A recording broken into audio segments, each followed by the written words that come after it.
Om Swastiastu. Salam sejahtera untuk kita semua. Selamat pagi anak-anak.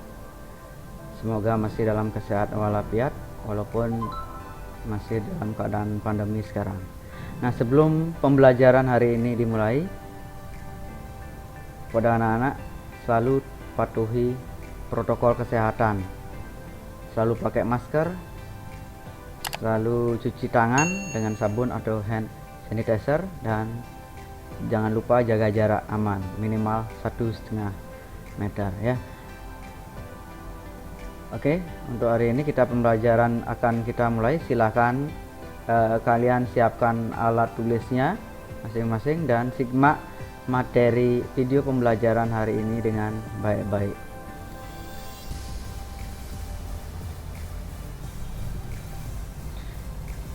Nah, kali ini kita akan mempelajari materi IPA khusus kelas 7. Oke. Nah, materi atau bab yang akan kita bahas adalah bab 2 tentang klasifikasi makhluk hidup ya. Nah, sebelumnya perkenalkan, itu nama Bapak Putu Budi Haji Hari Saputra. Bapak mengajar di SMP Negeri 1 Belah Batu ya. Nah, kita akan belajar tentang klasifikasi makhluk hidup ya. Berhubung materi bab 2 ini banyak, untuk pertemuan kali ini kita akan membahas 2 submateri saja. Yang A itu ciri-ciri benda di sekitar kita dan ciri-ciri makhluk hidup saja. Nah, sebelum materi inti, kita lihat dulu kompetensi inti dan kompetensi dasar dari materi bab ini ya. Kompetensi 3 dari bab ini adalah memahami pengetahuan faktual, konsep, dan prosedural berdasarkan rasa ingin tahunya tentang ilmu pengetahuan, teknologi, seni, budaya terkait fenomena dan kejadian tampak mata. Kemudian kompetensi dasarnya itu adalah kompetensi 3.2, yaitu mengklasifikasikan makhluk hidup dan benda berdasarkan karakteristik yang diamati. Nah, kita akan bahas yang ke A, itu adalah ciri-ciri benda di sekitar kita ya. Kalian sudah tahu bahwa benda yang ada di sekitar kita kaitannya dengan pelajaran biologi ya, atau IPA. Kalian sudah tahu bahwa ada benda hidup atau makhluk hidup dan ada benda mati itu di sekitar kita. Nah, kalau benda hidup atau makhluk hidup itu termasuk dalam komponen biotik, sedangkan benda mati termasuk dalam komponen abiotik. Jadi Bapak tegaskan, komponen biotik itu terdiri dari semua jenis makhluk hidup, sedangkan komponen abiotik terdiri dari benda tak hidup atau benda mati. Nah, benda tak hidup atau benda mati juga dapat dikelompokkan berdasarkan sifat dan cirinya. Itu ada benda tak hidup bersifat alamiah dan buatan. Nah, benda tak hidup alamiah bisa ya terbentuk secara alami oleh alam itu sendiri, tanah, batu, pasir, logam. Sedangkan benda tak hidup buatan itu adalah yang dibuat atau oleh manusia atau atas campur tangan manusia, meja, kursi, mobil, HP, dan lain sebagainya. Oke, sekarang kita lihat yang ke B, itu adalah makhluk hidup. Dilihat dari ciri-cirinya. Nah, ini ada beberapa jenis makhluk hidup pada gambar di slide ini ya. Coba kalian lihat. Oke, yang ini namanya makhluk hidup, bakteri ya. Kemudian ini tumbuhan ya, tidak tahu ini bulaan, ini bunga, tanaman berbunga, makhluk hidup ya. Ini fenomena gajah alam ya. Kemudian ini robot, benda mati ya. Ini cumi-cumi, makhluk hidup. Ini patung ini benda mati. Nah, udah, ini makhluk hidup, ini makhluk hidup, ini benda mati ya. Nah, sekarang kita lihat ciri-ciri makhluk hidup ya. Makhluk hidup dapat diketahui dari benda mati dari ciri-cirinya, yaitu atau berdasarkan gejala-gejala hidupnya. Nah, itu adalah ciri-ciri makhluk hidup. Nah, ciri-ciri makhluk hidup ada beberapa. Yang pertama, bernapas atau respirasi. 2, bergerak. 3 memerlukan makan atau nutrisi, 4 tumbuh dan berkembang, 5 berkembang biak atau melakukan reproduksi, 6 peka terhadap rangsangan atau iritabilitas, 7 mengeluarkan zat sisa atau ekskresi, dan 8 itu melakukan adaptasi. Itu saja ciri-ciri makhluk hidup. Nah, sekarang kita akan bahas secara mendetail ke 8 ciri-ciri makhluk hidup. Ya, silakan simak. Ciri yang pertama itu adalah bernapas atau respirasi. Kalian mungkin sudah tahu bernapas itu adalah bukanlah menghirup udara. Ya, kalau di SD ini. Sekarang yang lebih jelasnya, bernapas itu adalah proses pengambilan oksigen dari lingkungan dan mengeluarkan karbon dioksida beserta uap air. Nah, adapun tujuan makhluk hidup bernapas itu adalah sebenarnya untuk memperoleh energi, ya, bukan tujuannya untuk hidup, ya. Jadi memperoleh energi diperoleh dari makan dan bernapas, ya. Nah, adapun reaksi bernapas atau yang dikenal dengan reaksi oksidasi atau nama lainnya pembakaran zat makanan adalah sebagai berikut. Bernapas itu membutuhkan oksigen dan zat makanan atau dalam hal ini karbohidrat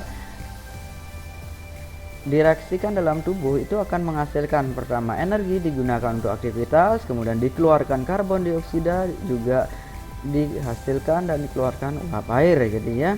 Jadi kalau uap air kan kalian sudah tahu bahwa uap air itu keluar dari pernapasan.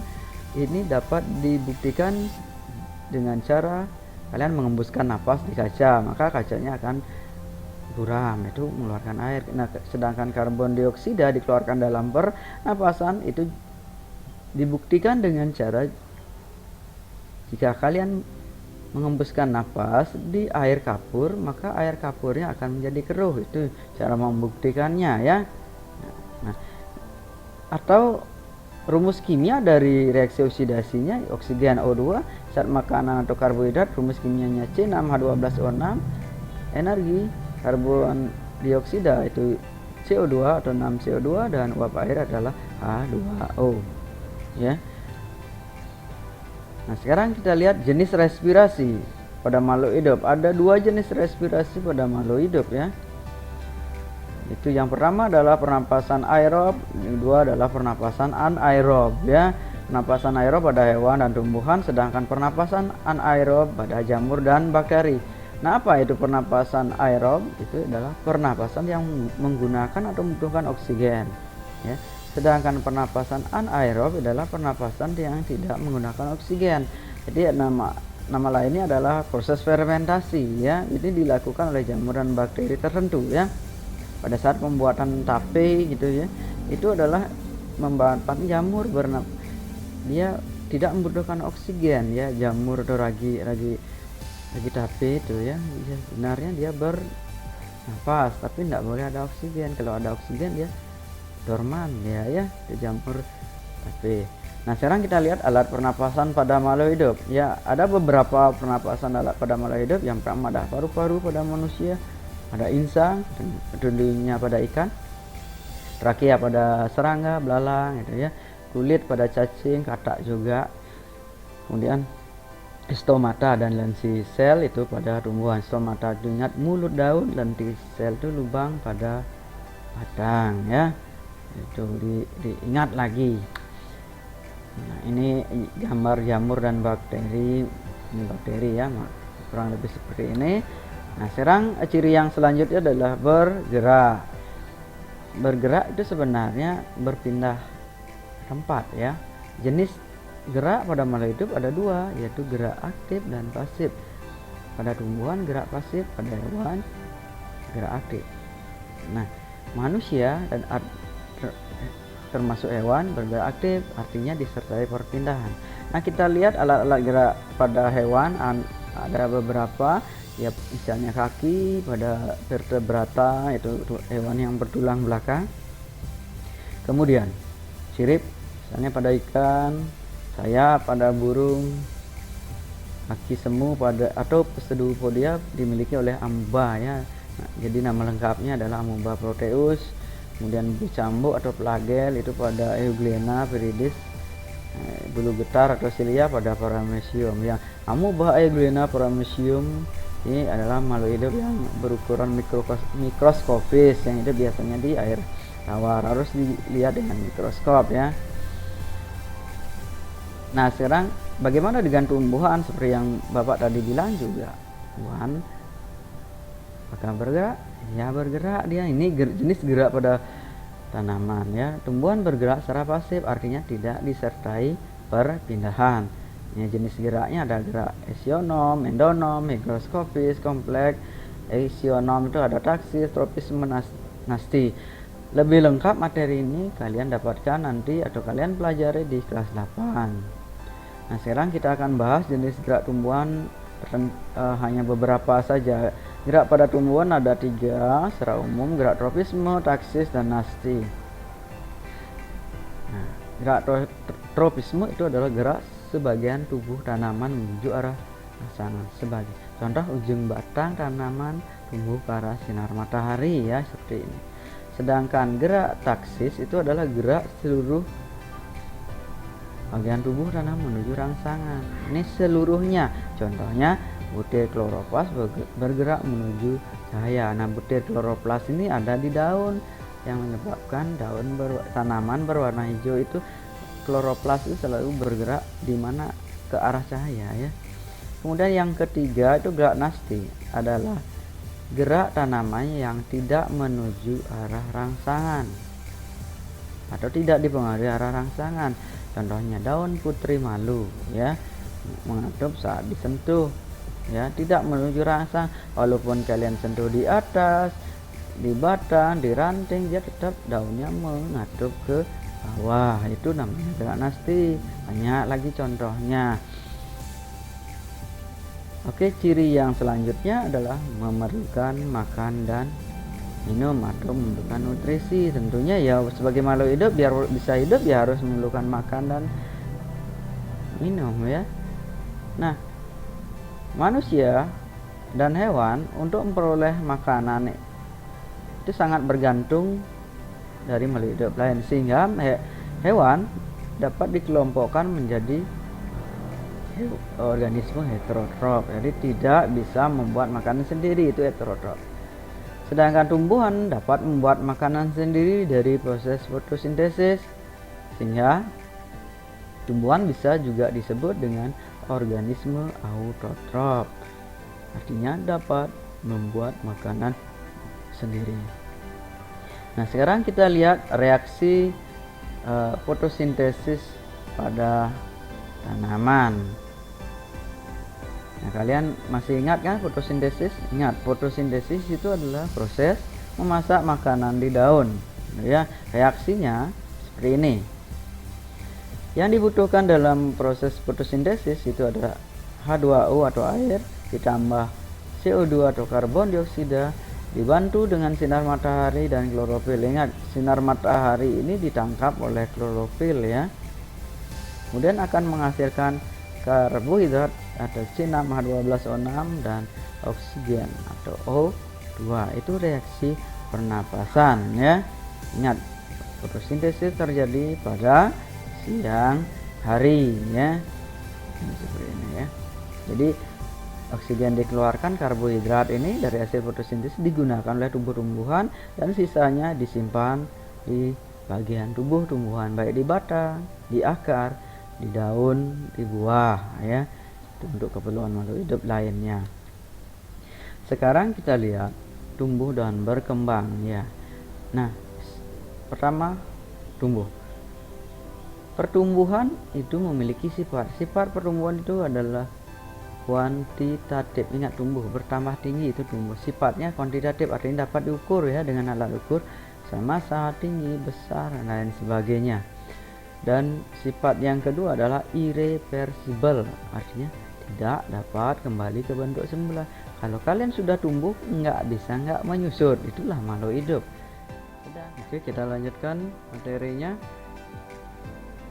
Telur menetas menjadi ayam, ayam kecil menjadi ayam besar, kemudian menjadi ayam dewasa ya. Pertumbuhan dipengaruhi oleh faktor hereditas atau gen atau keturunan dan faktor lingkungan atau makanan. Ya, semakin bagus makanannya juga menyebabkan pertumbuhan perkembangan menjadi optimal. Jangan lupa juga itu tergantung dari orang tua kita ya. Jadi kalau rambutnya orang tua keriting, kita pun akan seperti itu nantinya ya. Atau kalau orang tuanya pendek, mungkin saja kita menjadi pendek. Kemudian tumbuh itu sebenarnya disebabkan oleh pertambahan ukuran dan volume sel, itu yang menyebabkan. Jadi kalau kita tumbuh, maka jumlah sel dalam tubuh kita sebenarnya bertambah banyak ya, misalnya dari 1 miliar menjadi 2 miliar begitu ya. Kemudian kita lihat berkembang. Berkembang adalah proses menuju kedewasaan. Contoh berkembang itu sifatnya reversible, artinya bisa balik lagi. Contohnya dapat berjalan, bisa berbicara, dapat melihat. Orang yang sudah bisa berlari bisa saja nanti lumpuh karena penyakit ya. Itu artinya berkembang itu bisa balik lagi dia ya. Nah, sekarang kita lihat berkembang, ciri berikutnya berkembang biak atau reproduksi. Nah, reproduksi atau berkembang biak itu sebenarnya kemampuan suatu makhluk hidup untuk menghasilkan keturunan. Nah, tujuan makhluk hidup berkembang biak itu adalah sebenarnya untuk melestarikan jenis keturunannya agar tidak punah dan menambah tentunya jumlah generasinya ya. Suatu makhluk hidup apabila dia tidak bisa berkembang biak secara cepat, ya kemungkinan besar dia bisa punah. Contohnya anggaplah dinosaurus ya, mungkin berkembang biaknya salah satunya agak susah dia, makanya bisa punah. Berkembang biak itu jenisnya ada dua, itu ada secara vegetatif dan generatif. Nah, vegetatif itu dari satu induk, sedangkan generatif itu pertemuan antara dua jenis kelamin makhluk hidup ya. Jadi jantan betina melakukan pembuahan akan menghasilkan janin dalam badan manusia ya. Nah, kita lihat lebih detail jenis-jenis reproduksi. Ada generatif atau seksual atau kawin. Itu adalah reproduksi didahului oleh terjadinya pertemuan sel kelamin jantan dan betina. Ingat, sel kelamin jantan pada hewan itu adalah sperma, sedangkan sel kelamin betina pada hewan itu adalah sel telur atau ovum.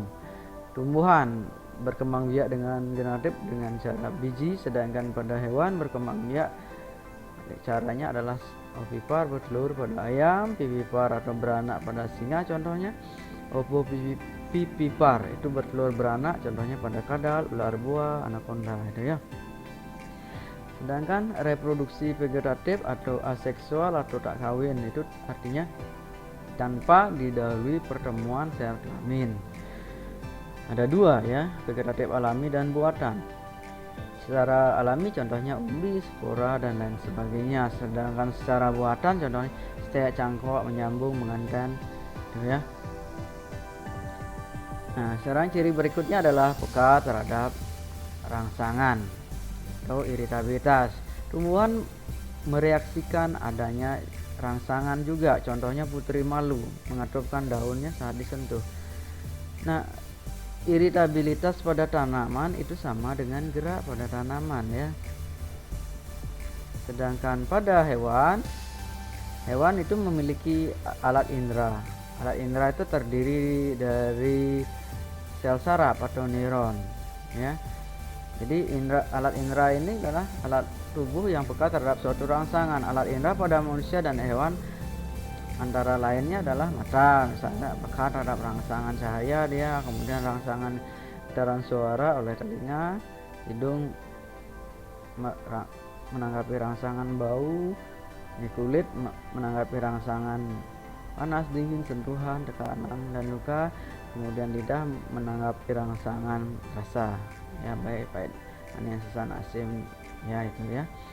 Itu contoh alat inderanya. Ingat ya, alat indera pada hewan itu terdiri dari sel. Nanti kita akan pelajari di sel di bab organisasi kehidupan.